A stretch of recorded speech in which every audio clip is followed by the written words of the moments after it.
ওইভাবে খেতে হয়? কেমন করে আওয়াজ করতে হয়? বাবা রে বাবা রে, কেমন আওয়াজ করতে হয় গোপু? না, আমাকে খাইয়ে দাও, আমাকে দাও, আমি খাই, হাম খাই, আমি হাম খাই। কি খাওয়াবা? আপেল?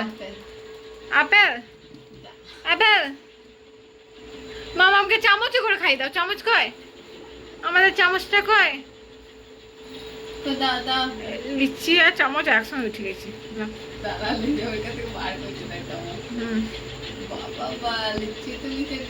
মামাকে খাই দাও, খাই দাও, খাই দাও। ওটা ওই হাতে খাওয়াতে হয় না, ডান হাতে খাওয়াও। ডান হাতে চামচটা ধরো, ডান হাতে ধরো। হ্যাঁ, এবার খাও। বাবা, ছেলে আমার সব জানে ডান হাত কোনটা। বাস হয়ে গেছে খাওয়া। এরকম করে আওয়াজ কর, কর মাম্মাম, আওয়াজ করে খা।